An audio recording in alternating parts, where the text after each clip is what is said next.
All right, glad to have you. Welcome. It is the Joe Pags Show. 1-800-383-9624, joepags.com. Dinnergate. People love Dinnergate. Nobody really warmed up to Steakgate, which is weird. Really thought they might because, they realized first time in 9 years you actually brought something for the show. Oh, shush. No. Who's that lady? First time. Why does that lady keep talking on your show? 1-800-383-9624, joepags.com. Does the Trump family and the incoming Trump administration, do they have to tell the media when something's going to happen? And it's so funny because the media really thinks that it's owed some entitlement to know what's going on. Well, other presidents have always done that. Other candidates have always done that. Other president-elects have always done that. Well, you've also always treated people running for president with more respect than you did Donald Trump. You also were a little more honest, although you were always sort of on the Democrat side. You're a little more honest with everybody else than you were with Donald Trump. So, I mean, I don't really understand. Is it fake outrage? Do you think? To me, Carrie, it appears as though these people, honest to goodness, think that they're owed something. I was just going to say that because that's exactly what it's coming out like. Did they forget how they treated him? I guess so. I guess they have. I mean, if somebody treated you like that, would you be like, let me help you out? Absolutely not. No, I'm not going to tell you where I'm going to dinner. No. And what's interesting is the New York Times just put out something about, hey, we're sorry about how we covered Trump. They kind of said that. And we're going to start doing news again. And then they have three different stories that Trump says are BS. Yeah. I don't know. Let me go to the phone lines. A lot of people want to be heard on Dinnergate. Let me start with Kyle in San Antonio. Hi, Kyle. What's going on? Hey, how's it going? Living the dream, man. What's up? Well, I actually watched CNN this morning. Why? And this story. Let me ask you why. Why would you put on CNN? Come on. Because I was on a oil pad and I wasn't getting a lot of stations. Okay. So, go ahead. Unfortunately, that was the one I had to watch. Right. It's funny because you said all the New York Times reported. I'm interested to see who reported first, if it was New York Times or it was CNN, because all they had was the coverage that you just talked about. Dinnergate was a huge issue. And then, of course, they talked about Ivanka Trump's little bracelet deal. And they did talk about Posse as well. And all of this is something that apparently is unprecedented in a presidential candidate.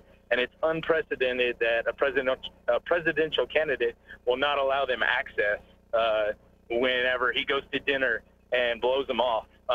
I also listened to Sean Hannity before you, and he said, I mean, does he want the guy to let him in the bathroom or something? I mean, what kind of access do they need to have? Yeah, I'm going to say I don't need access to the president's bathroom duties. See what I did there, Carrie? Yeah. See what I did? I appreciate your call. We love the people out there in the oil fields. Here's the thing, and there's this Ivanka Trump thing. Tell them if you heard about this. She was wearing a bracelet. Yeah. That's from her own line, the Ivanka Trump line. I guess she was supposed to wear a bracelet from somebody's line that it wasn't named her. And somebody in her office, I guess, sent out something to social media saying, hey, look, wear what Ivanka wore. Let me ask you something. Why couldn't she do that? Why is that bad? I don't know why it's bad. I don't think it is. She didn't do anything wrong. I mean, when Chelsea Clinton showed up on the Today Show, I mean, nobody said she showed up on the Today Show. She's going to make a profit off of her parents or father being the president one time. I don't remember anybody saying anything like that. Doesn't make sense. And Ivanka was wearing something that was hers. Yeah. And if her company, some marketing specialist in her company, very wisely says, hey, if you want to wear it like she wore it, that's okay. She's a businesswoman. Right. Yeah. I mean, if you advertise that you can wear the same jeans as Kim Kardashian or Beyonce or somebody, that's smart marketing. If Ivanka Trump does it, we're selling the presidency. And we'll get to the whole word posse that Phil Jackson, the big boss over at the New York Knicks, used to be the Lakers coach, used to be the Bulls coach. He dared say that LeBron James has a posse around him. And LeBron James is, I guess, offended, and it's somehow denigrative. And listen, I haven't watched ESPN in a long time. I just haven't because it doesn't do it for me anymore. They support the protesting the NFL players.